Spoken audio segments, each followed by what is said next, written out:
We clear and repel any false spirit guides, negative energies, outside interferences, or anything else related now.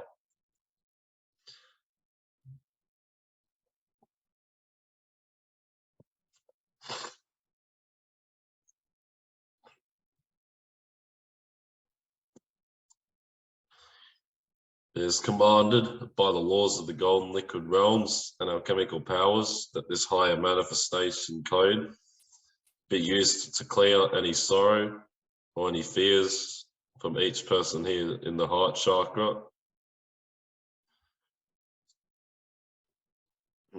especially any of where the world is heading and where their lives are heading.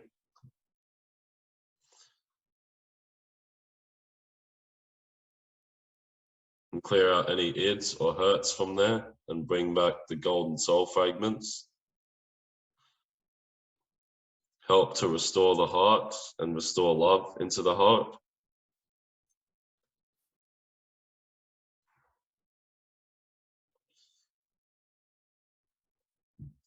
And we clear any dark energies or any curses. And we command by the power of Christ's name, by his blood, the order of Enoch, that any implants in there as well be cast out and sent back to whoever's placed it there sevenfold to receive their judgment justly earned now.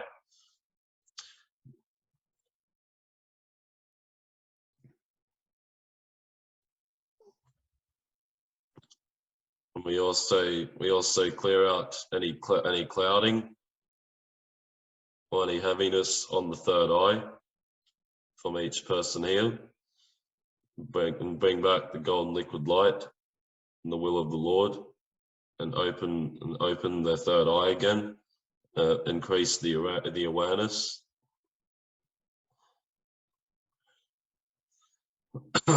We command by the power of Christ's name, by his blood, the order of Enoch, that any implants in the third eye be cast out and sent back to whoever placed it there sevenfold to receive their judgment justly earned now. To Asia in Tadoi.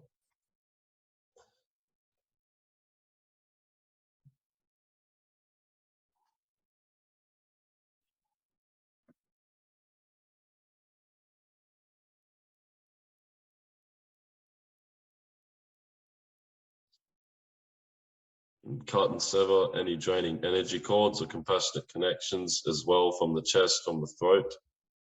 Bring each person here back into themselves and restore their energy levels. And help them take back what's theirs, give back what's anyone else's. Just clear anything that you sense to bring in, Warren.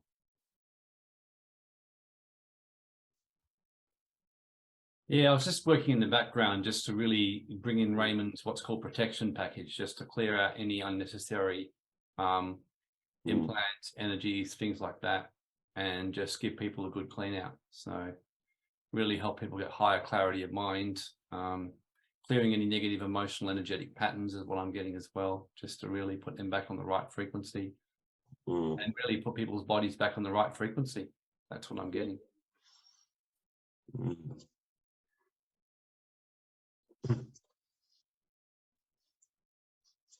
Is there someone also whose gallbladder's a bit out? I'm just curious. It may not be live on this one. It may be someone listening to the recording when we do it. But for some reason, I got the gallbladder. Anyway, I'll just work on it. If there's anyone here who's got anything going on in their gallbladder, just to scramble that. Any interferences in the gallbladder I'm feeling for whatever reason, gallbladder meridian. The gallbladder meridian in the Chinese medicine clock is 11 o'clock at night to 1 in the morning. So generally, you know if your gallbladder meridian's out, because between 11 a.m. and 3 a.m. in the morning, you're waking up a lot. That's gallbladder and liver. Liver is 1 till 3. So if anyone's finding those hours, you're waking up a lot, just mention it. It means there's something going on, not necessarily physically, but in your gallbladder or liver meridian, which means you're picking up anger, resentment, bitterness, frustration in yourself or in the astrals. Anyone noticing that a lot between 11 and 3, just type a Y. I've certainly had it a few times lately. and I do feel there's people it's happening to. Okay, yep. People listening. So what I'm just going to do now is put everyone's liver, gallbladder, meridian back on the right frequency. Yep. Christine, yep. Yep. Aiden, yeah, no, but yep. No, actually, yep, very possible. Those who message me, you know, definitely have a sense. I've been able to see huge results with gallbladder. What I want to also do is, having had that myself, is that having lemon juice squeezed into water is very, very helpful. So you keep that, so you can have that as a drink, you know, which that easily can settle it. So I'm just infusing the energy of lemon water and magnesium, and rebalancing it with the right acupressure points in each person's body. That puts those meridians back on the correct balance. And you should feel, and I can feel a huge difference. So if that's you, you would already feel a shift happen. You'd feel, for some reason, more peace. You'd feel a bit more aligned. You'd be feeling a lot calmer. If you do just say yes. This is profound. This has been newer stuff I've been learning and seeing big results. Learning about meridians and the Chinese medicine clock, and how I can actually, and how you can actually take that by intention and balance your meridians around your body clock.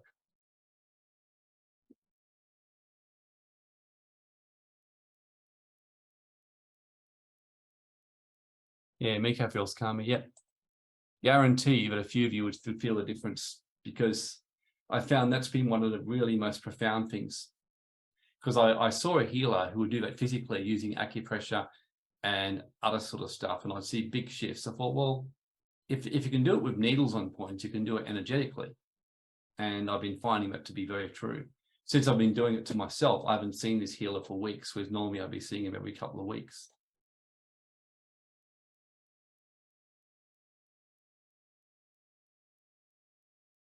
So again, learning this stuff will save you money. That's why I'm very excited to do the Be Your Own Doctor, because it will save you money as well. Certainly will, yes. Mm.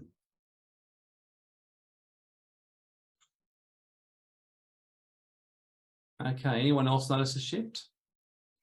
I feel the clearing's finished. Well, do you? Yes, yeah, I do. So, yeah, let's check on everyone else. How's everyone feeling after that clearing? So either type in the text chat or even share it on the mic.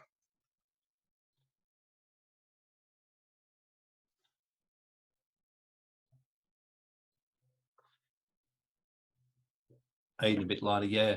Look, like I said, each people is at different levels of faith. You know, for some people, especially what I was taught was, the more intelligent you are, that can be the biggest hindrance in this, because very smart people think of this a lot. And even in remote viewing studies, when you looked at remote viewing, they found the more someone thinks a lot about things, and the more intelligent and skeptical they are, the less it actually works for them. And that's been in a lot of different studies, what's remote viewing, consciousness placebo effect. And don't be hard on yourself if that's the case. When I first started doing this, believe you me, I had so much difficulties, William would tell you. I mean, just because I naturally am an overthinker, whereas William, for example, is less so than me. So noticed he got it a lot easier. But I'm finding that if you're patient with yourself and just notice a little bit of progress, it's a good start. So some of you would have felt a really instant shift, especially if you're more sensitive to energy and just open yourself. And if you're not, or you think a lot about it, and you see some shifts, just be grateful and acknowledge the shift you've got, and you can almost start to do it daily and get used to it. And that's one of the things why I want to run the program, just to help people. Well, really, the big thing that I can say to people as to how they can make it work even quicker, well, it's just the mind just needs to be calmed. Yes. Because I mean, when the mind overthinks, it's more when you're ruled. It's more when you're ruled by it. Because I mean, because I'm intelligent myself, and so my mind can go like crazy if it wants to. But what I found helped me was just calming the mind and just really doing like the breathing. Yeah, so like what Aiden said there too, he said it may take 2 or 3 days to get the full effect. That's actually very true. I mean, because that's right. Sometimes it does take a bit longer to process. That's correct. Yeah. I find usually it does. That's my rule. And the more you do it, the faster it gets. Like at first, when I first started healing myself from the flu, it would take about 3 days, you know, a flu that would take 7 to 14 days or 21 days, I noticed would go to only 3 to 5 days. And then it would go from 2 to 3 days. I mean, these days it's a lot quicker. And now it's sometimes instant, sometimes quite quick. So like even the other day, I did a profound shifting and it actually took me 24 hours to do something that normally would take me a week or two. So yeah, the more you do it, and for now, just go with that, And if you can honestly, in your mind, say, this will take 2 to 3 days to get full effect, but I'll see the results, you will see the results because your belief in your consciousness is telling you that. And then get comfortable with that. And then as you find that gets too easy, there'll come a point when you'll think, well, maybe I can do it in 2 days. I mean, maybe. Yes.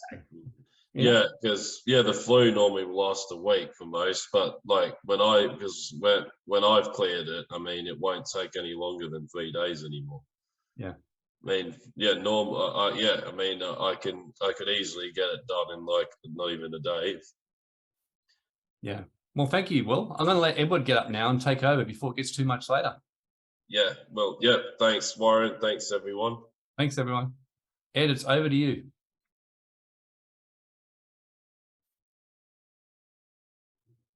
All right, yeah, thanks for that. And yeah, as usual, we'll be continuing with the series that we're doing. This is actually the final week of the series I'm running on Think and Grow Rich. So hopefully, I think all of you guys, by the looks of it, would have seen all the previous weeks. But if you haven't, then yeah, the replays are up on the City Awakening site, and it's been a good series, I reckon. And if you do need to learn more about it, then just feel free to watch the replays. And today is going to be more about finishing up like on the last 5 principles that we haven't gone through yet, and then also just like a final revision or final summary that brings it all together. So I'll share my screen and we'll go from there.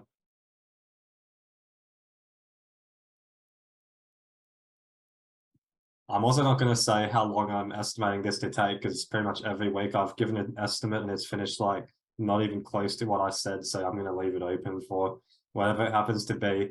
But yeah, welcome again, guys. Thanks for being here. We're now on part 4 of Think and Grow Rich, the final part of this series that we've decided to run in the month of May. And as I said before, but just for the sake of the recording, what we're going to be doing today is just on the final revision, going through the last 5 principles that we haven't covered yet, and from there concluding everything and just revisiting what we've gone through the past few weeks. So what we'll do is we'll just get straight into it, just because the prayer of Yeshua, we kind of did that a little bit with an activation and got us all into a good headspace and a space for this session. So we'll just get straight into the session for that reason. But just to do a recap of the past few weeks, what I'm going to do is I'll actually give like a quick summary of all the weeks that have gone by, just so we can actually revisit everything that we've done, go through the last principles in case you've either forgotten or want to just quickly be reminded of the principles as we move into the final 5. Because as I've been saying, the principles are really all about synergizing between each other as much as you can, rather than just understanding and developing one principle or individually or focusing on it as separate parts. Then you want to be working on them all together at the same time. Because like the example I gave last week was that all of these different principles that we're going through is similar to a human body. Although we have like plenty of different body parts, like we've got our arms, legs, feet, hands, fingers, head, nose, and whatnot, although they're separate parts, they're all part of the same body. And these principles are kind of similar. If one of our body parts is out of place, like let's say we break a hand or break a foot, it does affect the rest of our body and movement, even though it's just one part of many. So same thing with these principles. Think of these principles, although they're separate parts and separate principles, they're really part of a bigger picture of what it takes to grow wealth. And if one of them is out of place, although you can still grow wealth, it's going to be a little bit harder, just because you'll be limited a little bit. Whereas if they're all working together, it'll be much easier. And similar to a game of Jenga, but I mean, it's kind of like that, where if one of them is out of place and the whole thing can collapse, and you want to make sure that they're all stacked on top of each other. So principle one is desire. Desire, you wouldn't have desire if you didn't feel you could achieve it. And desire is really the starting point of all of these principles. Whenever you're looking to grow wealth or when you're looking to achieve any results, the first starting point is actually having that desire to do it. There's a difference between desire and fantasy, because I remember I gave that example that a fantasy, there's not really much emotion to it. It's more just imagination, or just imagining a goal that would be cool to have, but there's no actual real belief behind it or no real power or emotion behind it. Whereas true desire is when you can see an outcome you want, you can see a goal, and you're actually wanting to work towards it, not just wanting to work towards it, but you are working towards it. I noticed a few of you guys have done I know you would have learned about values and values determination and things like that. So you'll know what I mean by saying that you probably will notice if you actually have desire for something or not, if you're taking action towards it. That's really how you can determine that. Because let's say you have, you're a bit overweight or something, because I've heard this from a lot of different people saying that it would be great if I could lose weight, and they have this image of what they'd like to look like, but there's no actual work being put into it. That's more fantasy, because you'd like to be in shape, but you're not actually, you don't actually have a desire to do it. Whereas someone who says they want to lose weight and then they're doing their research, they're actually looking for a personal trainer and they've actually got started with something, then that's true desire, because there's emotion behind it, there's action behind it, and all of these different factors that doesn't come if you're just imagining it. So that's the first step. When it comes to building wealth, you've got to notice whether you actually have that desire or not, because if it's not there, then if you're trying to build wealth, you're going to either be forcing yourself to do things and then end up being miserable, or you're going to end up just feeling resentful, you'll end up procrastinating, and all of these different things. So procrastination is a really important key to look out for when it comes to desire, because if you don't have that desire, then yeah, you'll be noticing that. Grace, this is so true. I tried everything physical to deal with belly fat and intention. Working on metaphysical has had greater results than anything else I've done. Yeah, that's good, because I think desire, yeah, that's where it all starts, desire. I'm sure you would have noticed that you probably didn't have that desire. I think I've given you a lot of shit over the years for it, but there's other ways that you've found to actually work on it. So yeah, 6 steps to turn desire into money. Step 1 is be specific and definite. So this is for any goal really, but for the sake of the training, I'm going to focus it more on wealth. So step 1 is be specific and definite. So actually knowing the exact amount you want to achieve. So for example, rather than saying I want to have a lot of money, or I want to be financially free, well, how much does financially free mean to you? How much would you need to be making per week or per month to be financially free, rather than being broad? Because one thing we'll talk about later is the subconscious mind, because the subconscious mind really, whenever you're setting goals or manifestations, you're talking to your subconscious mind, which is then actioning it for you. And your subconscious mind is really exact, and it needs to understand what you actually want to do. So if you're telling your subconscious mind that you want to have a lot of money, it won't even know what that means, and therefore it won't manifest that for you. Same thing if you went to a personal trainer. If you were like, oh, I just want to be in good shape. Well, your idea of being in good shape might be different to what the personal trainer thinks, and they won't know how to design a program or give you a diet plan if you don't know what you want. So it's the same thing with the subconscious mind, is that desire, you've got to know what you want and be specific about it. Next thing is determine what you'll give in return. So actually bringing in the practical, what you'll actually do to achieve it. Whether it's investing, whether it's a job, whether it's learning a new skill and applying that, or just something you'll do that you'll give back in return. Because as you know, the universe works in mysterious ways. There's different universal laws that you've always got to reap what you sow, you've got to give and you'll get back. And it's just universal laws that you can't just sit there on your ass and then expect something to come to you. I mean, it can definitely happen, but you've got to be willing to give something in return and do something for it, and actually take action in some form. So that's really all it's about, is taking action. Number 3 is establishing a date. So giving a date, a deadline. We don't really use the word deadline, but more just a target date that you want to have it by. and then actually keeping yourself accountable and challenging yourself to meet that. Step 4 is creating a plan, because once you've got a date and you've got a clear goal, then you want to create a plan. So how you're actually going to get there, outcome-based plans rather than like a 48-page long plan. You want to be as simple as possible. Write it all out. So write out your affirmations, your different goals you have, and then read it to yourself every day, morning and night, is what the book suggests. So when you first wake up and when you're just about to go to bed, because it's all about brain waves, and then that will feed your desire and be able to feed it to your subconscious mind through the art of auto-suggestion. So you've also got to see, feel, and believe yourself already in possession of the money, because if you're just telling yourself you're going to be wealthy or you're going to achieve a certain goal and you feel numb to it, and you don't actually feel like it's real or within your hand, then it's not going to happen. So you've actually got to believe it. You've got to be able to feel it and feel the emotion behind having it. How would it make you feel if you had it in possession, and be able to actually do that? Because that's all part of manifestation and part of how the subconscious mind works, is that it really needs to feel the emotion and the vibration of what you're trying to achieve. Principle 2 is faith, because after you've got desire, the next step is faith, or in other words, building confidence and building belief. That's what faith is all about. And once you've got that desire and you recognize that you've got the desire, you then want to actually have faith that you'll believe. And I've given the example over the last few weeks of a sports team that you will notice the difference between the sports team who has high belief in their team and each other, compared to playing a team that may be more skillful than them, but they don't actually have belief. So a team that is playing off belief, even if there's not much structure in their life, if there's not much structure in their game plan or anything, just purely playing off belief and faith will get you so much further than if you have a great game plan, but you have no confidence, you have no emotion, and you're just kind of acting like a robot.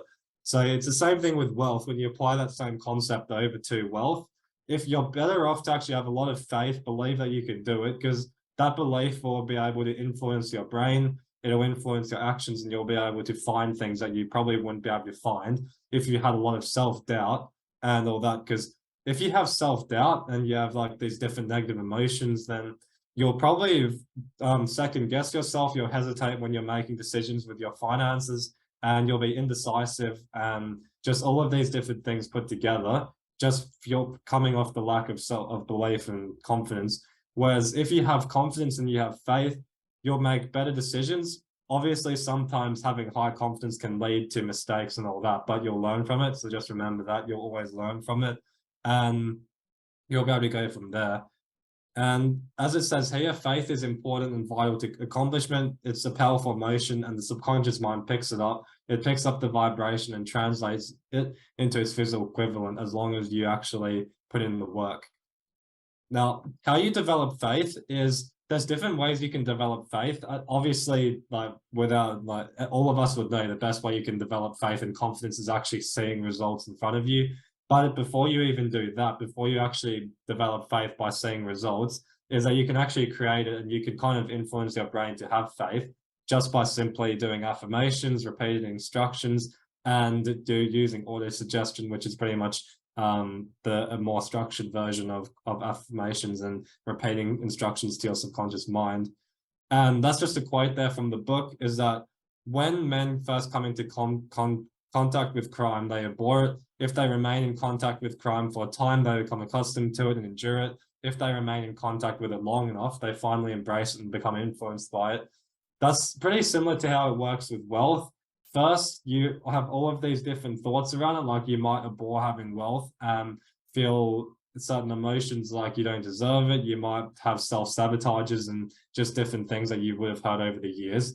But once you keep working on it and you keep building wealth and you keep repeating stuff to your subconscious mind, eventually it'll become accustomed to the idea of having it. It'll endure it, and then after long enough, it'll finally embrace it and become influenced by creating it. So that's really what it means by that quote. All thoughts which have been emotionalized, given feeling and mixed with faith, immediately translates themselves into their physical equivalent or counterpart. And once again, it doesn't just turn into the physical counterpart just by affirmations and faith and whatnot. It does it by building off faith and then actually turning actions. Because faith and having confidence and then you using that to act is what will help you make better decisions and be able to grow wealth, find the right people around you, surround yourself with different mentors, coaches, and team members, and get you better results. These were my tips to develop faith. I can't put these together myself just from reading the book. These actually weren't from the book. This was just from my own opinions of things. Is tip 1 is know your goal and plan. So actually know the steps you're going to take and know your goal, obviously, because once you actually know what you want, you can kind of build from there. Whereas if you don't know what you want, then there's all of the other steps don't even matter. If you're kind of acting off nothing to go from, then you won't really do much. Whereas let's say the example that I was given, like when it comes to being specific and not really changing your goal and making sure you stick to your goal and knowing it, is imagine if you're doing archery. I'm sure most of you guys would have done archery in some form, even if it was just for fun. But if you picture shooting a bow and you've got a target in front of you, and then the bullseye is constantly moving, then you'll probably be more likely to miss it than make it, unless you're a trained shooter, especially if you're new to archery. Whereas if it's just standing still, you'll be more likely to hit it. So same thing with this one here. If you're constantly changing your goal and you don't even know what it is, or if you don't even know where your target is, how are you going to be able to shoot for it? That's the principle that I've got there. Number 2 is repeated affirmations and belief to your subconscious. The reason for that is because when you're mentally strong and you've got the right, and you're in the right headspace and able to believe in it, then you'll be more likely to achieve it, and your subconscious will be able to pick up better ideas. It'll be able to create better pictures and better belief and everything else. And tip 3 is action, action, action. I've put that 3 times there because last week I said that action is so important, because how many spiritual teachers or how many wealth experts or just different spiritual teachers do you find that talk about these affirmations and talking to your subconscious, but then they don't have anything with action? Ultimately, action is what will get you there. So that's why it's more important to actually take action. And all of the other stuff that you're doing to your subconscious mind is really just the building blocks, whereas action is the actual doing. Number 4 is observe and celebrate the small wins, because part of developing faith is actually kind of training your brain to notice small wins and to be able to celebrate it. Rather than waiting till you reach the massive milestone, what can often happen is if you're waiting to achieve that, you don't really believe you can do it, and you kind of feel miserable until you achieve it. Whereas if you celebrate the small wins, you'll notice you're getting 1 step closer every day, or 2 steps closer every week or so. Then you'll be able to feel that belief and feel like eventually you'll get there. So you're really tricking your brain to have belief because you're actually making progress towards it. Number 5 is reward yourself for reaching milestones. The reason you do that, and the reason why you celebrate and actually give yourself a practical reward, is simply because it will actually train your subconscious mind that the closer it gets to your goals, then the more rewarded you'll get. And that's what you're doing there. Number 3 is auto-suggestion.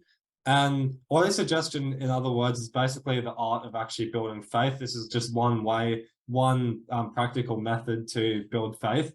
The book suggests this, and it obviously gives other examples like visualization, meditation, and everything else. But the reason you do auto-suggestion and repeated instructions is just because your subconscious mind, the more it hears it, the more repetition your subconscious mind hears, feels, and believes, then it'll start translating into physical results. And this is also where intuition comes from. It's where inspiration comes from, and guidance, just because your subconscious mind is slowly building up that belief.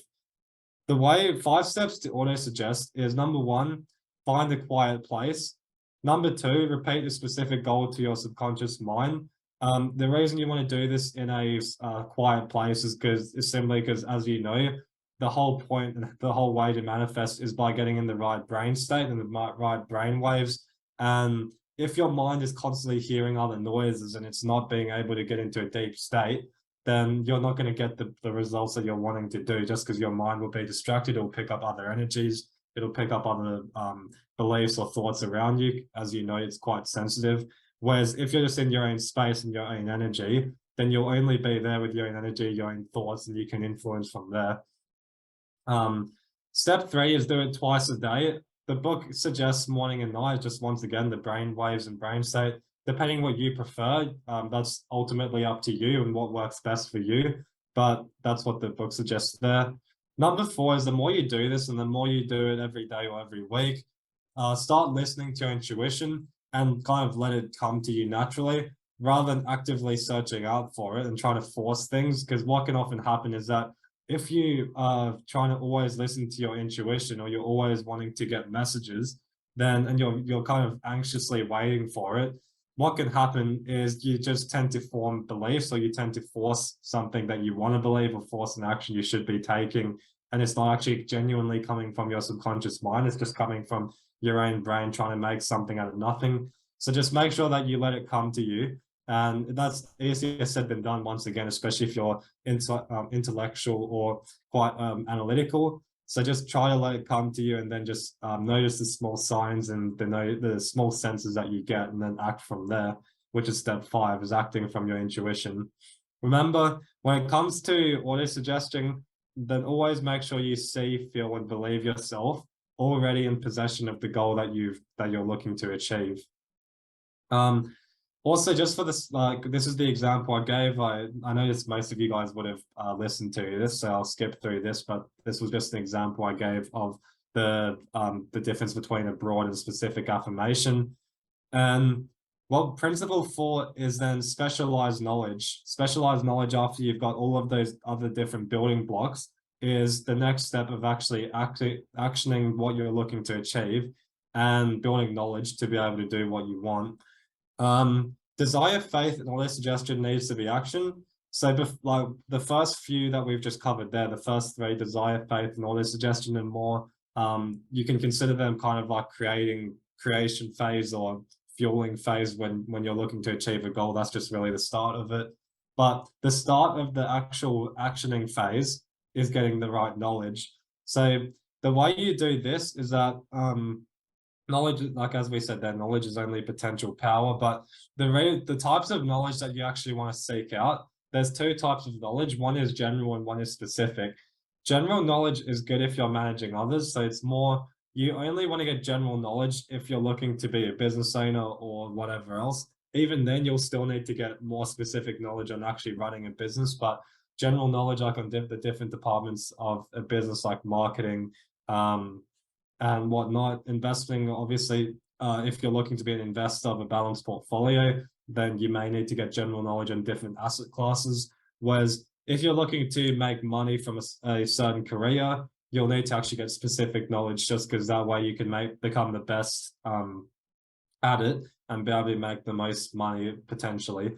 And knowledge will not attract money unless it's organized through practical action steps. But whatever you're looking to do, like if you're wanting to make money from investing, then you'll need to get specific knowledge around the area you're looking to do it in. So if you're wanting to be a property investor, you'll need to get specific knowledge from the right people on property investing and making money from it, rather than general. So if you only get general knowledge on investing in property, you probably won't be able to make the most potential that you could if you were getting a specific knowledge from someone who knows what they're talking about. Ways to acquire knowledge is the ones listed here. There's different ways, but these are the most common. Is number 1, through your own experience. I think all of us can agree as humans that we learn best from our own experience, because we actually feel the emotions of it. We feel the experience, the situation, and it hurts the most. And that's why whenever we're hurting, we feel that the most, and we'll learn pretty quickly from it. Whereas if you're learning from someone else, you can make sense of it in your mind, but you don't actually feel it, if that makes sense. So number 1, through your own experience. Number 2 is education through cooperation with others, or in other words, group trainings, group mentoring and whatnot, or masterminds. That's definitely another way. Number 3 is college, university, and TAFE. I had mentioned when I was actually teaching on this that that's a good way if you want to get more theoretical learning. We can all agree here that college, uni, and TAFE are more from people who are book smart, not necessarily life smart. So that's why it's really important to understand what you're looking to do. If you're wanting to get like a degree or something that's recognized by the system, then maybe this is the right pathway for you. But it may not be the best way if you're looking for some more street smart knowledge and actual trainings that will actually apply into real results. Number 4 is books, podcasts, and documentaries. Those are some other good ways from actual people who have achieved results in their life. Number 5, if you want more one-on-one learning, is through coaches and mentors. Now, the action step that comes with knowledge is make sure you set time aside every day to learn more about your specialty. Whatever you're wanting to do, like if you're wanting to become an investor, even if it's just for 2 minutes or 5 minutes, set time aside every day to learn more about it, whether it's listening to a documentary, listening to a podcast while you're driving to work or driving to the gym, whether you're reading a book before you go to bed or anything like that. Just make sure you commit time every day to learn more about it. Number 5 is imagination. Following on from that is imagination and the ability to create ideas, being able to think creatively and being able to think of solutions, think of ways to do things, and think of different ideas and all that to be better at what you're doing comes from the imagination. The way you develop your imagination is by being more creative and unlocking your right brain. Right brain. So that's what imagination is all about. The actual practical side of things, like being able to action things and put it into a plan, is more left brain, whereas this is more right brain. So to be able to have a good imagination, be able to be a good problem solver, a good solution thinker and idea person, is by unlocking that. Ideas are products of the imagination and the beginning of any great fortune, and you must be in a creative flow. The key to develop your creativity and be able to tap into the headspace is by doing some of these examples. There's different ways you can do it. These are the main ways that people do it and develop their creativity and unlock their right brain. Like I said, there's plenty of ways, and you just have to work out what's best for you. Is meditation, visualization, affirmation. That's one way a lot of people choose to do it, to unlock that side of their brain and become more creative. Another one is being in nature. So going out in the forest, going out in the beach to reflect on life, reflect on what they're doing, and just being able to be in a good energy. The other way is art and music.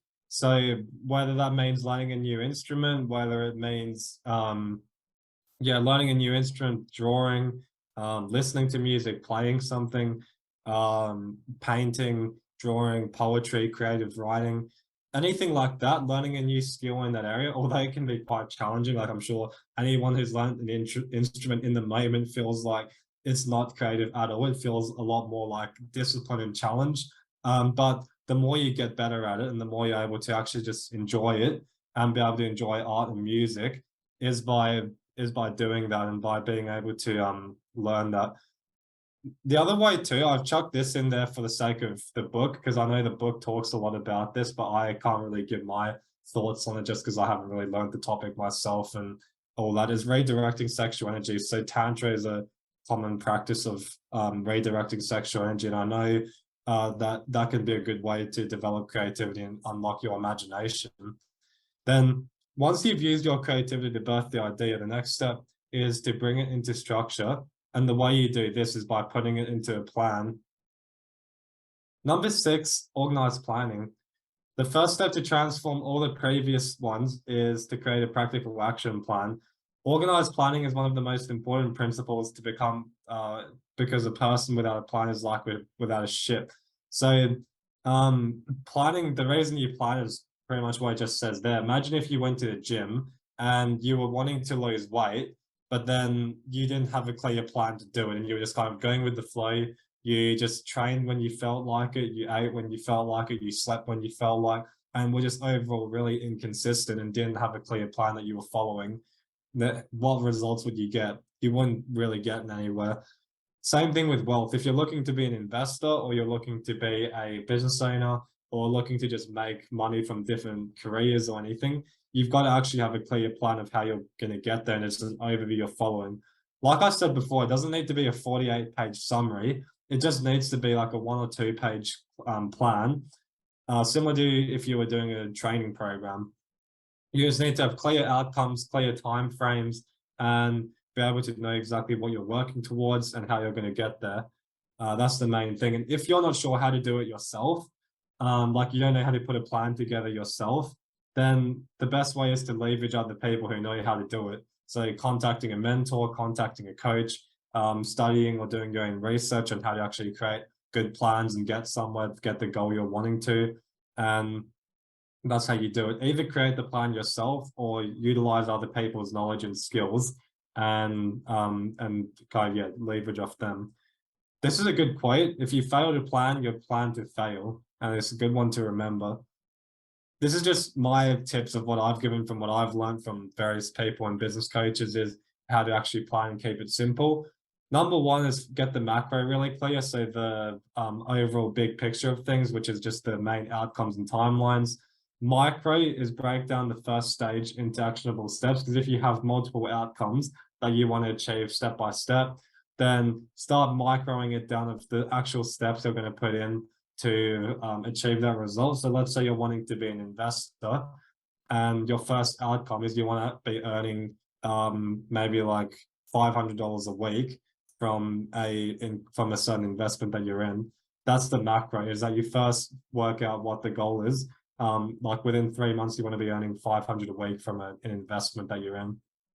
The micro might be, once you know that, is that you want to be making it from cryptos. That might be an example. So your micro might be step one, find a mentor on cryptos. That might be step one. Step two might be invested into 3 different cryptos, because then that way you're diversifying and not relying on one. So that might be your next step, is to invest into 3 different cryptos.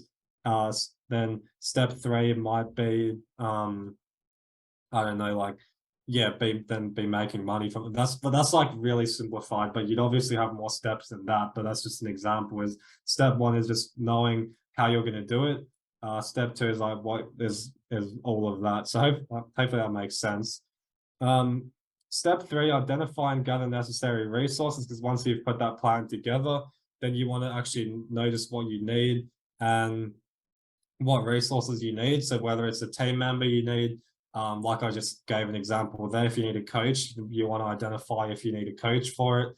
You want to identify if you need money for it, because as we all know, you can't exactly invest into things if you don't have money, unless you're using other people's money. So just identify and gather the necessary resources, whatever industry or whatever career you're in. And other resources are things like knowledge is another one. So if you need knowledge in an area, that's another resource you'll need. So just list those out. And step 4 is actioning it. Most important step in there is actioning it, because once you identify what you need, well, then just go out and do it and keep it simple. And the other tip I'll give too on planning when you're actioning it and actioning what you've written down is try to avoid doing a lot of things at once, because what a lot of people tend to do is when they know what they need and they know the resources, like they know they need a coach, they know they need knowledge, they need more money, they need something else, they try to do it all at once because they feel a sense of urgency. But as much as you can, and it's also a really mental, it's more a mental exercise than anything else, but even if there is a sense of urgency that you need to achieve it, then try to find a way to calm yourself down, settle things, and do things like really systematically. Systematically is always better than just doing things sporadically. There's been plenty of people who try to be sporadic and try to do many things at once. And it's good to get the ball rolling if you're kind of being creative and being sporadic and all over the place. But if you're actually wanting long-term results, you've got to do it systematically, and we're definitely learning that in business. Like we can tell you, myself, Grace, and everyone else firsthand, that a business cannot last unless you're systematic with your plans. That achieves long-term success, whereas being spontaneous and being sporadic can give you short-term success, but probably not long-term, because eventually you'll burn out. So you want to be thinking systematically and actioning things in a clear structure, rather than doing a lot of things at once, because you'll otherwise burn yourself out. Number 7, and that kind of follows on from what I was just talking about there, is making wise decisions and being decisive.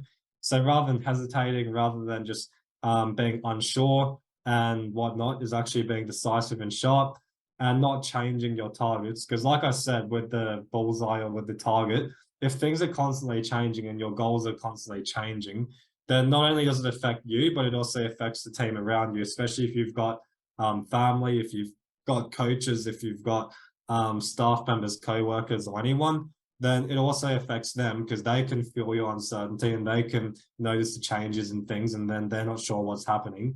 And it'll affect everyone and probably get a worse result. So you've got to be really decisive and sharp. And if you know you're not a good decision maker, or you know that maybe that's not your strong suit, well, then always think about who else can do it. Because then if you can think of someone else and just leverage from them, then it'll make things much easier for you. My tips to be a better decision maker is the following: learn from the right people, because even if you have never really been in a position to make good decisions that affects yourself and other people, then you'll definitely learn through experience, but also learning from the right mentors and people who have done it and have been in your position. So make sure you learn from that. That's going to fast track things a lot, because although you can get good learnings from your own experience, it's always better to learn from other people who have done it, because they'll be able to give you good tips, give you good opinions on things, and point you in the right direction. Number 2, I've listed as trusting yourself, because if you don't trust yourself and you're always letting other people make decisions for you, then you're probably going to feel resentful towards them, because if they make the wrong decision, you're going to feel resentful and feel like you could have done it better when you never had the confidence to do it. And also you'll be able to learn from it, because it goes both ways. Like, let's say you make a decision and it turns out to be the right decision. Well, you're going to gain a lot more faith and confidence from that, which is what we spoke about earlier. That'll really feed your confidence and feed your belief in yourself and what you're trying to build. But also, if you trust yourself and make mistakes and make the wrong decisions, then although it will hurt and it could possibly cause issues and whatnot, it's still a learning experience in itself. So you'll be able to learn from it. So you really can't lose much out of trusting yourself. Also, know you're not in alone. Seek outside opinions. Weigh up the pros and cons of every outcome. That's just part of being systematic about your decision making, rather than just jumping into something. You want to weigh the pros and cons up and make the right decision. And make sure you give yourself rest. Make sure you give yourself rest and commit time every day to do it if you're constantly making decisions. Just because whether that means sleeping, whether it means going to the beach and just not having to think, you just want to do something where your brain can just shut off and de-wind. Otherwise, what happens is, if it's like a workout. Imagine if you're constantly working your muscles out and you're never giving yourself time to rest. You'll eventually cause an injury or long-term health issues. So same thing with health. And we're seeing that a lot more today, now that mental health is becoming a big topic of discussion, is that mental health has a lot more awareness to it now. But you really want to take that into account, because if you're making decisions and you're always thinking, then it's like a workout, because you'll eventually, and if you don't give yourself time to rest, you'll eventually either have a burnout, you'll eventually just collapse. Like, you could even have health issues, as I know a lot of people have experienced, is that they actually get physical health issues from the just from emotions and mentalities they felt and whatnot. So you can either just get a mental burnout and collapse, or you can actually physically feel the effects of it. This was my decision-making process. I know about is understanding the situation, know the problem, know the objectives, then diagnose the problem and be able to come up with a solution for it. Think of alternative solutions, just because it's always better to think of multiple options rather than only thinking about one way to do it. If you have multiple ways, then you can obviously evaluate it and decide and weigh up the pros and cons of it and make the best decisions out of multiple options. Then action and implement whatever you've come up with. Number 8 is persistence. Part of actioning it and part of implementing things and getting results is persistence and not quitting. And this comes from your mentality. It also comes from what we were just speaking about with decisions, is that if you're never giving yourself time to rest and reflect, then you probably won't have the strength to actually be able to be consistent and keep pushing through. Really, persistence, all it is just willpower and desire, because desire is a strong emotion, and it's just the ability to really use that and be able to just keep going even when things get tough. Then persistence is the difference between success and failure. People who give up obviously end up probably in worse off situations, just because they're not strong enough to achieve high results and peak performance. And if you've got a plan and system you believe in and you know what you're wanting to achieve, just be persistent and keep taking steps every day towards it, and understand that results will come, assuming you're taking the right moves and are working with the right people. The ways to build persistence, according to the book, is these following causes. Number one is definiteness of purpose. So you're actually having a really clear purpose, because what happens is that if you actually know your goal and you also have desire for it, that alone is good enough for you to keep going. Is that if you genuinely want to achieve something, then normally you'll achieve it if you're taking the right steps. Because let's say you really want to lose weight, and then you suddenly have, I don't know, you're suddenly so you don't really feel like going to the gym. Well, that's a common thing, is that if you're wanting to lose weight and you don't really feel like going to the gym one day, well, the way that you can build your persistence up is remembering the goal that you're wanting to achieve. So that's all you need, is remember the desire you have and remember the goal you have. And then that's usually enough to get people off the couch and then into the gym, is that they just remember what they're trying to achieve and they're remembering what they're trying to look like and feel like. That alone is good enough to keep helping you be persistent. Same thing with wealth, is if you remember the goal and you remember the desire you have. The other one is self-reliance, is building up actual self-reliance and not relying on other people. That's another way. Having clear plans, because if you have clear plans, then it's easier to follow through. Whereas if you feel like you're going around and just doing things sporadically or just random actions, then maybe you'll eventually give up and not have the confidence to keep going. But if you know what you're doing and you know your game plan you're following, then that'll build up persistence as well. Up-to-date knowledge, so actually having accurate knowledge on the skill you're trying to learn or career you're trying to get into. Cooperation, so having a good team around you, having good people around you who are looking to do the same thing and looking to be persistent as well. If you're cooperating with like five people who are lazy and dumb, then and not really ambitious, then you'll feed off their emotions and eventually end up in a similar position. Whereas if you're cooperating with a team who is highly driven, ambitious, goal-oriented, and just they're really resilient themselves, you'll pick up on that energy and be able to do better. So cooperation, who you surround yourself with, is really important as well. Willpower and habits, so just being able to keep going, have a consistent schedule, clear routine, and just being really disciplined to it. Number 9 is power of the mastermind. So this is where we picked off of. We finished last week at persistence, and now we're continuing on from here. And then we're going through the last 5, I believe it is. Last 4, 5, and finishing off. So power of the mastermind follows on from what I was just speaking about with cooperation.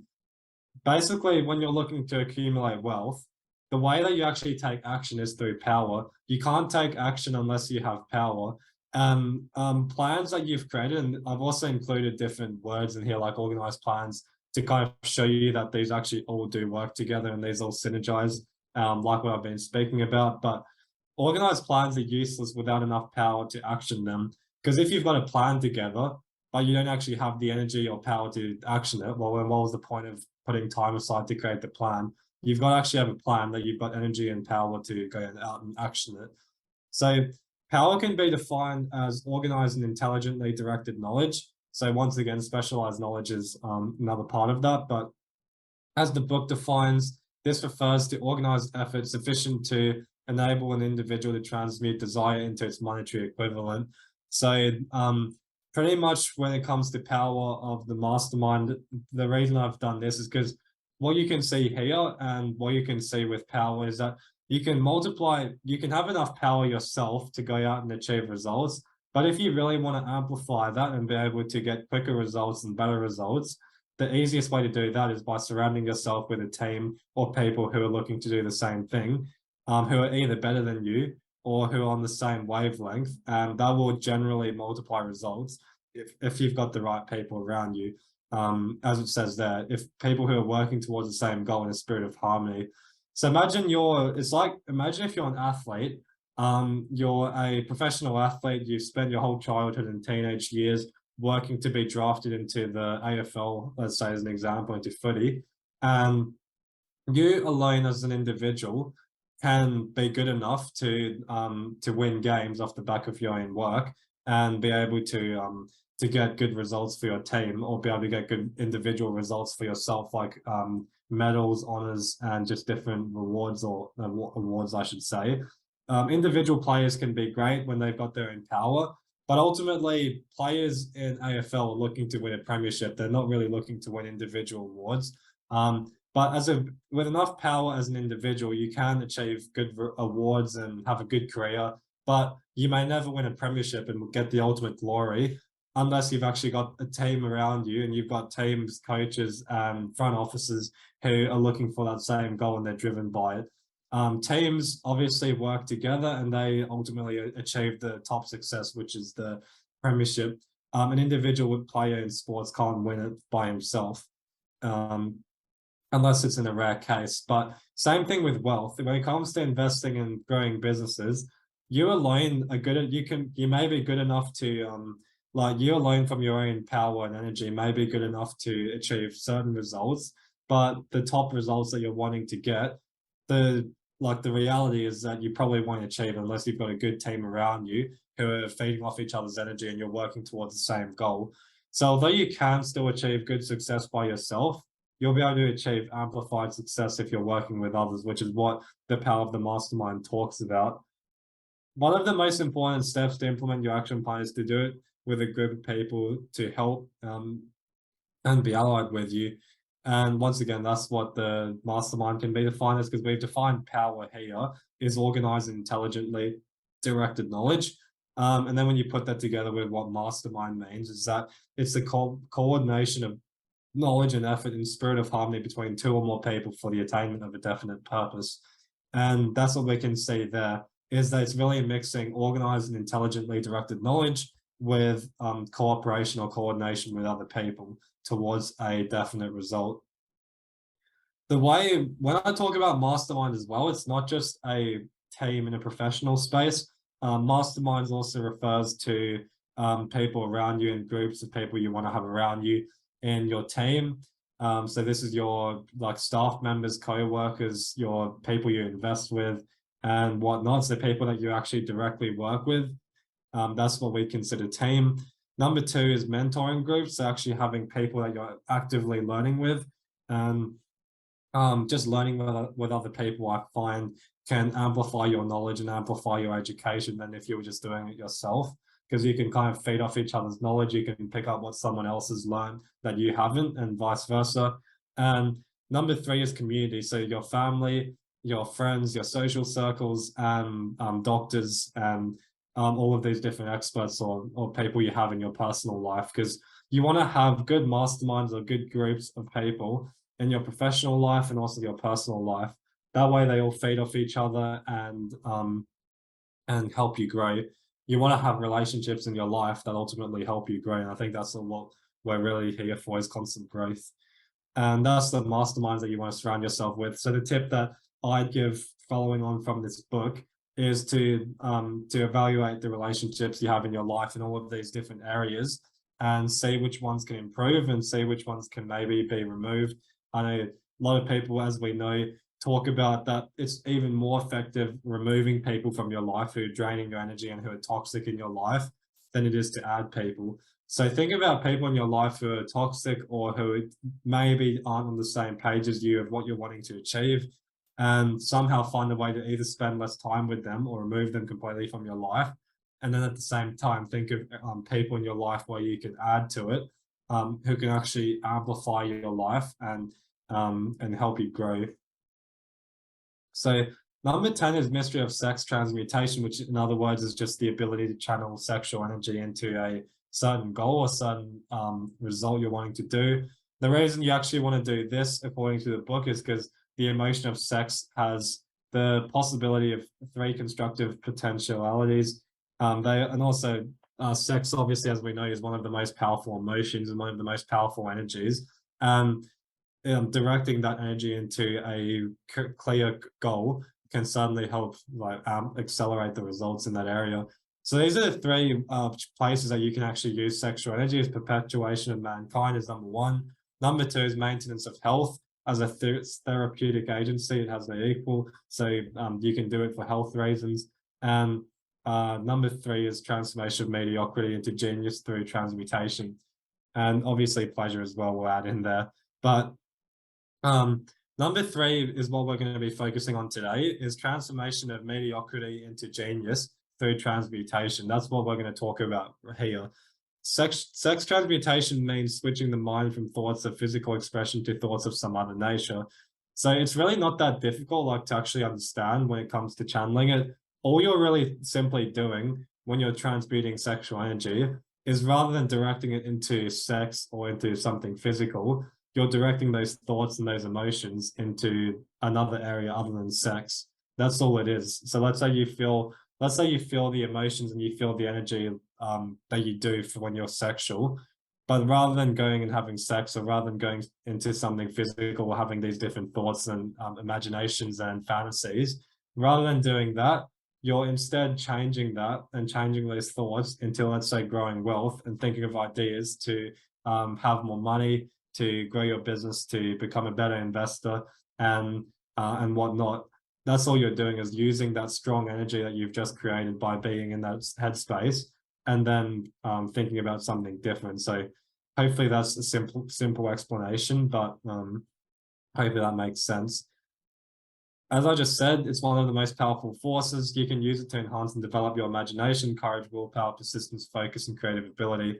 So when it comes to transmuting it, then it's a great way to develop all of these different aspects. And we've actually covered quite a few of them. Like, imagination was principle 5, I'm pretty sure. And then principle 8 was persistence. So it actually is developing the different areas and kind of feeding off it, and once again, synergizing between each other. So it's a great way to develop creativity, courage, willpower, persistence, focus, and that ability. And to transmute it, really simply put, and I can't really speak on this because the book doesn't talk too much about it. Plus, haven't really learned much about it myself in terms of transmuting. So you're better off to speak to someone who actually has, like, I know Tantra, for example, is a practice that people use to do it.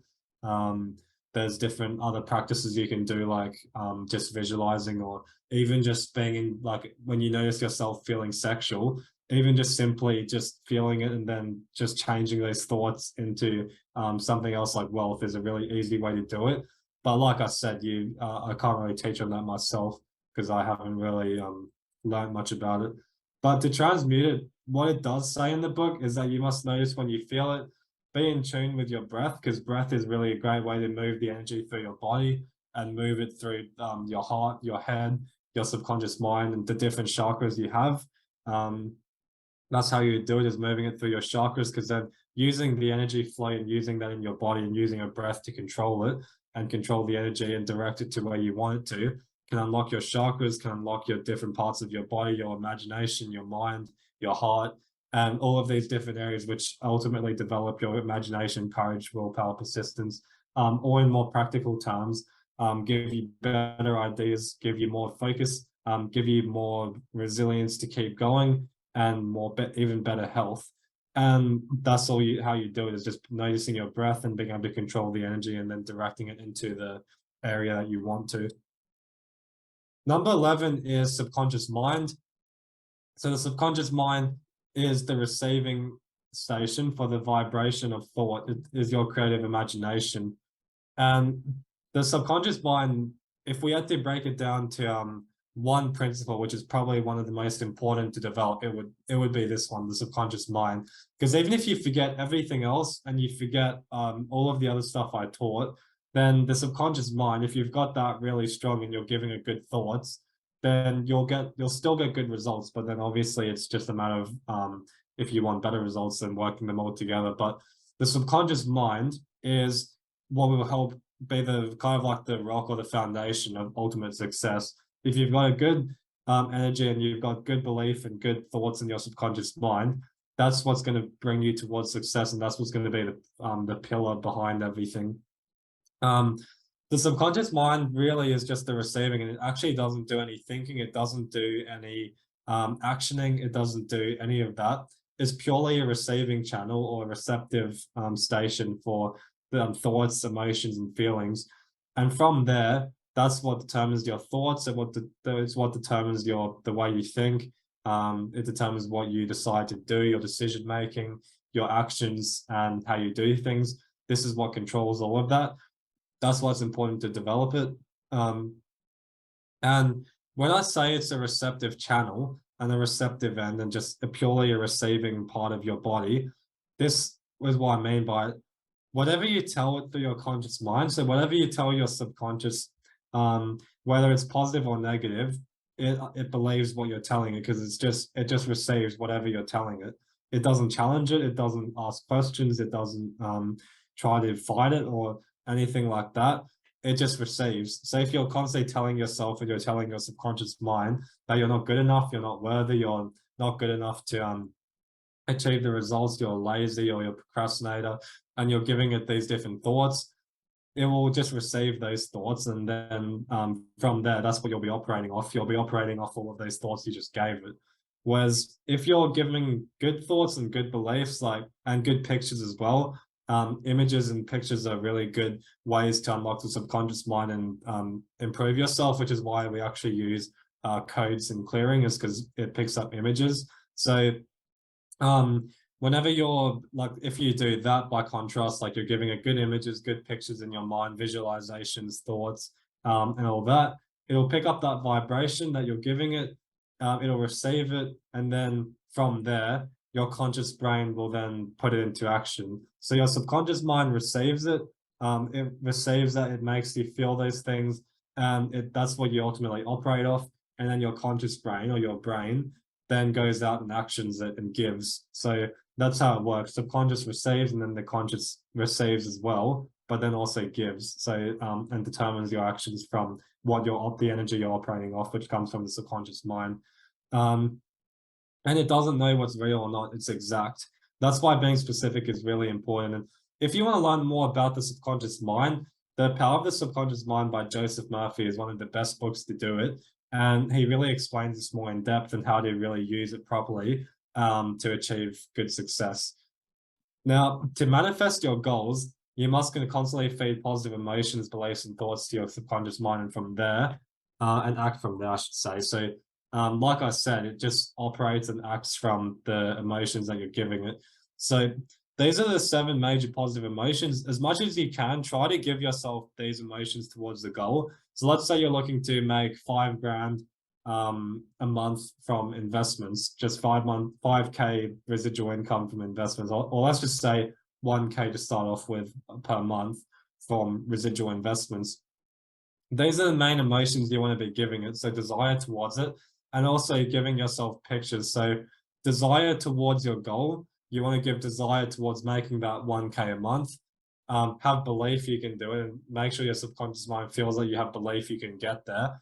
Love, sex, enthusiasm, romance, and hope. Those are the main emotions you want to be feeling. Because if you're operating off all of these different emotions, then your decisions and your actions will be able to operate off that and possibly get better results, more resilience, more determination, and whatnot. These are the main emotions to try to avoid. If you're operating off that, your decisions will be made from fear. As we know, fear-based decisions normally aren't the best, so always be mindful of that.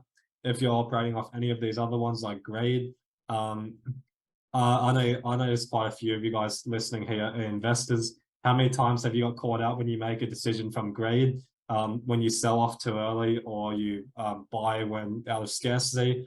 And that speaks for itself. So make sure that you're aware of these emotions and not operating off these ones here, but you're operating off these, because that's what's going to get you results. Principle 12 is the brain. Following on from that, the human brain is both a giving and receiving station for the vibration of thought. So whereas the subconscious mind doesn't question things, it doesn't understand things or anything, it just receives, the brain is able to actually receive thoughts and receive different emotions and pictures, and then be able to give or be able to act from there. So that's what you want to recognize. Your brain does question things, especially if you're in this spiritual space and self-growth. You do tend to question things, and that's where all of that comes from, is that your brain has the ability to do that. It questions the thoughts you have, the ambitions you are trying to achieve, and different things. So once you've got that goal in your subconscious mind and these different emotions you're operating from, then your brain is what puts that into a more practical sense and helps you action it, helps you question the right decision and the right move, helps you work out who the best person is to get you to your goal, whether it's a team member, a coach, or anything else. And it receives the emotions and thoughts you give to your subconscious mind and then transforms into ideas, plans, and actions. And really, if you think positive, you attract positive situations. If you think negative, you attract negative situations. And that's not always the case. But if you're thinking and feeling positive, then you generally will attract positive situations, assuming you act from that space, assuming you take action from the space of positivity and find the right people. Whereas if you're always thinking negative and you're acting negative, obviously you'll attract negative situations.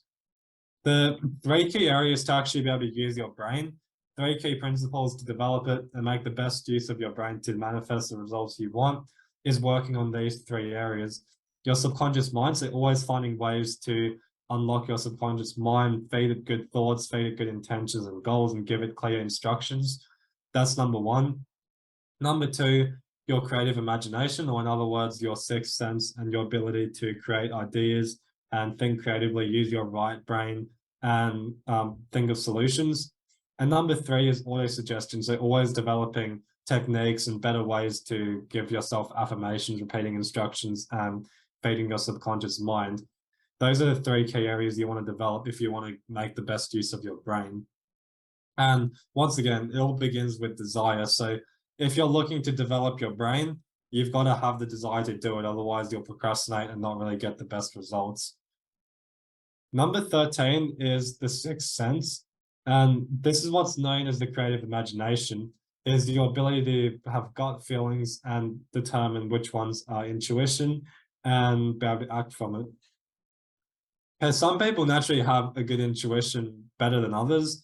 Some people naturally are quite shut off from it. So it's just a matter of recognizing where you're currently at and then being able to develop from there. If you're more in tune with your sixth sense, then you're probably better off to focus on other areas like unlocking your left brain and your more analytical brain to plan properly, structure things and make decisions. That might be where you focus on.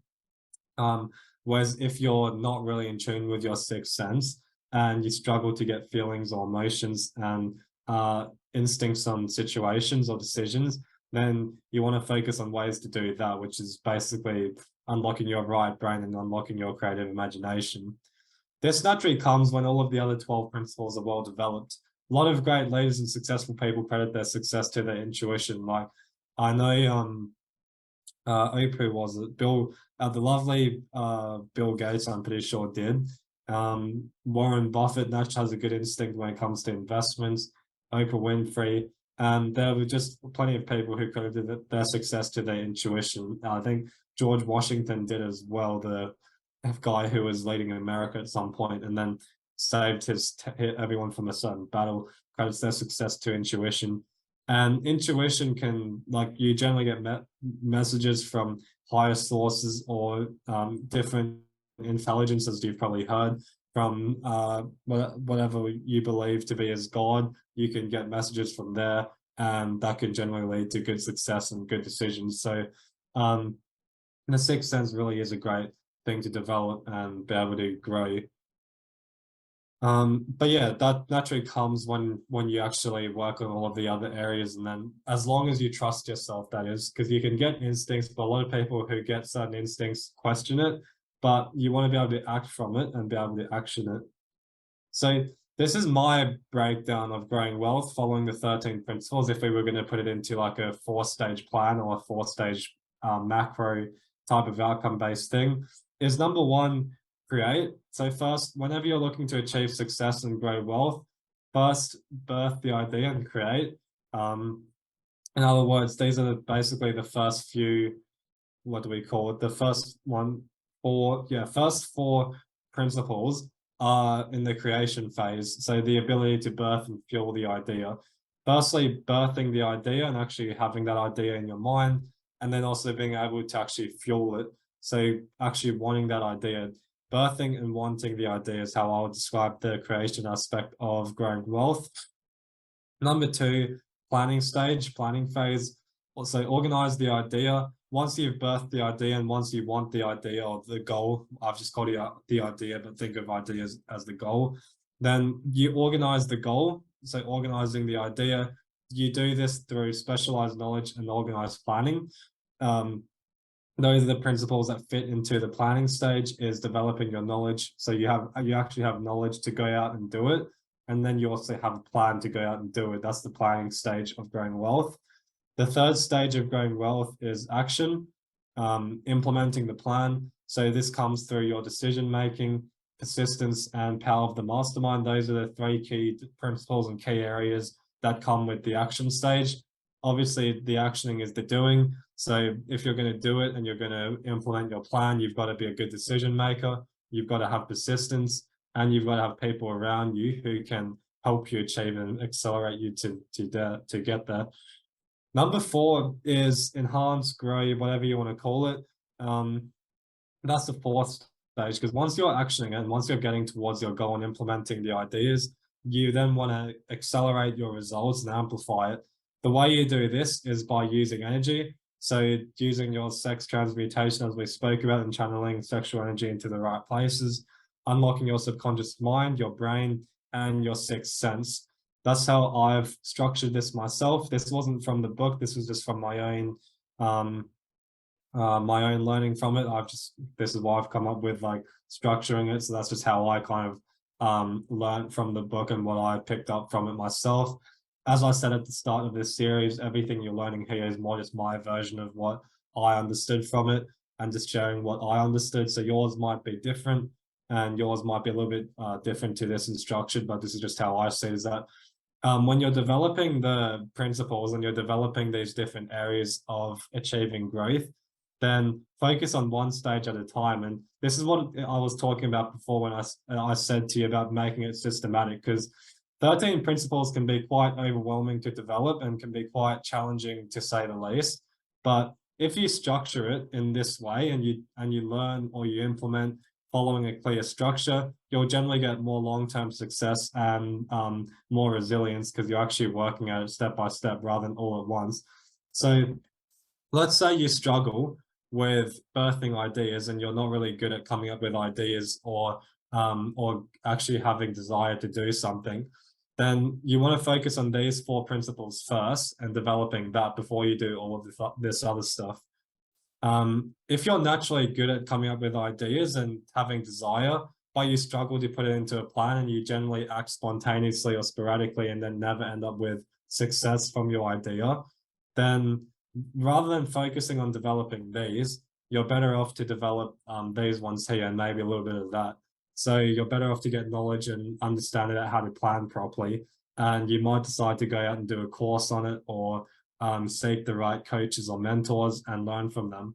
That's if you're more good at that, but you're not good at planning and you're not really structured. So you might choose to focus on developing these ones here.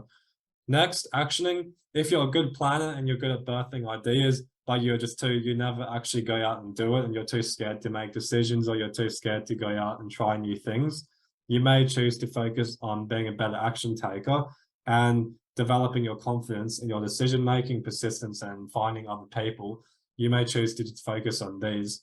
Especially if you've been solo for a long time, you may choose to find good people around you to help you get those results. So if you're good at some of these other things, but you're not really in tune with all of this stuff I was talking about, like you're not really in tune with using energy, and you rely solely on your own efforts and your own energy, and you can't really tap into spiritual energy or into the creative mind or infinite intelligence, whatever you want to call it, to get messages, to get guidance and all that, then you may choose to focus on this stage here and really work on your brain, work on being able to tune into your subconscious mind and sexual energy and unlock that, and unlock your energy, and then go from there. That's what would be my tip to everyone, is really work out what stage you're at, which ones you need to develop for whatever goal you're wanting to achieve, and then focus on developing them step by step. Final summary: do one thing every day to develop all the 13 areas, even if it's just for 5 minutes a day. Just do one thing. I know Stephen Pettit talks about this a lot for those of you that follow Global Wealth Club, is that just do one thing every day to get you closer towards your goal. And our goal here is to get our principles in 13 areas in good shape and synergize. Rather than seeing them as individual parts, understand that they actually work together. And although you may be choosing to focus on the planning stage, you're really choosing to focus on all of them together, because if you can get this one well in shape, you're also going to benefit these other ones. So understand that's actually the bigger goal of what you're working towards, that although you're working on one key area, you're actually doing them all and working towards a bigger goal. And these are essential to growing wealth and achieving results, is to actually synergize and do it every day. That pretty much wraps up the series and concludes everything from my end. Anyone got any questions or any thoughts?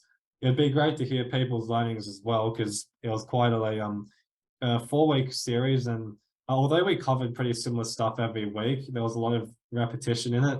But that's why it'd be good to get people's feedback to see if you guys learned anything and what actions you'll be taking from it. Yeah, thanks, Grace. Yeah, so feel free to put it in the chat, or if you want to take the mic, I'm pretty sure you can unmute yourself. Yeah, hi Ed. I just it's easier to talk than write it all down. I think the biggest thing, really, looking at the whole thing as an overview, is to really focus on what you want, not what you don't want, and then use all those steps that you've given, which are very precise, to follow through with that. So yeah, it was really good. Thanks very much. And yeah, the whole thing really is focusing on what you want, because what you really want, because you won't do all the things that you don't want. And then you've given a really good plan of how to take that on board, yeah, and proceed with it. Yeah, thanks for that. I couldn't agree more. Definitely knowing what you want.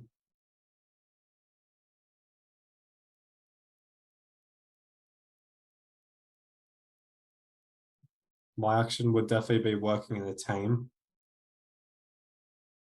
Yeah, I think I can learn from that as well, Grace, working with a team. Aiden, trusting yourself and backing your own judgment, all important, for sure. I mean, those of you that know me, I know Christine would have known me at the time, but I used to struggle trusting myself and